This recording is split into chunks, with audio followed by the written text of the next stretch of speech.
یہ بار بار گھڑی پتہ کون سے دیکھ رہے ہوتے ہیں؟ جمعہ پارٹی دیکھ رہی ہوتی ہے. اس کو جمعہ پڑھنا ہے، اسے کوئی غرض نہیں. اور دوبارہ مسیح میں کب نظر آئے گا؟ اگلے جمعے. اس کی نیت ہی نہیں میں نے اثر پڑھنی ہے، اس کی نیت ہی نہیں میں نے مغرب پڑھنی ہے. جمعہ فرض نہیں ہے، 5 نمازیں فرض ہیں. سب سے پہلی پوچھ قیامت کے دن کس چیز کی ہے؟ نماز کی. اور حضور صلی اللہ علیہ وسلم فرما رہے ہیں نماز میری آنکھوں کی کیا ہے؟ نماز میری آنکھوں کی کیا ہے؟ جو نماز نہیں پڑھ رہے حضور کو ٹھنڈک پہنچا رہے کہ دکھ پہنچا رہے؟ آپ چاہتے ہو آپ کی وجہ سے نبی کو دکھ پہنچے؟ کسی نے حضور صلی اللہ علیہ وسلم کو خواب میں دیکھا، آپ کی آنکھیں سرخ ہو رہی ہیں خون کی طرح. کسی اللہ والے سے اس خواب کی تعبیر پوچھی، انہوں نے فرمایا بالکل ٹھیک دیکھا ہے. آپ صلی اللہ علیہ وسلم کا ارشاد ہے نماز میری آنکھوں کی ٹھنڈک ہے. آج اکثر مسلمانوں نے نماز چھوڑ دی، اس لیے آپ کی آنکھیں سرخ ہو رہی ہیں. تو سب پکی نیت کرو 5 نمازیں پڑھنے انشاءاللہ. فجر میں مسجد میں ہونا ہے. آپ گاڑی سٹارٹ کر رہے اور گاڑی سٹارٹ نہیں ہو رہی، اس کا مطلب ہے اس میں کوئی خرابی ہے، فالٹ ہے، نقص ہے. آپ اذان سن کے نماز پڑھنے نہیں آئے، آپ کے ایمان میں نقص ہے. اس کا علاج کرواؤ، اس کا علاج کرواؤ بھائی. ہاں اگر یہ باتیں سخت لگتی ہیں تو قبر کی سختی اس سے زیادہ سخت ہوگی. ہم تو بات کر رہے ہیں، نماز ہمارے کہنے سے فرض نہیں، نماز تو ہے ہی فرض، ہم تو یاد دہانی کروا رہے ہیں.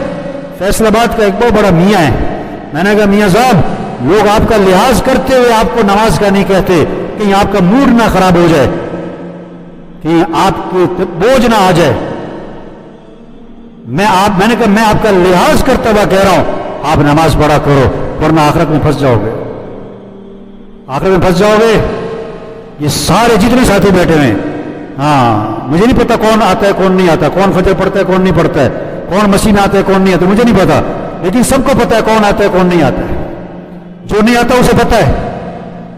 آپ نماز فجر میں نہیں آتے نا مسجد میں، آپ اسلام کی عمارت کو نقصان پہنچا رہے ہو، اسلام کی عمارت کو کمزور کر رہے ہو، اسلام کی عمارت کو دھکا دے کے گرا رہے ہو.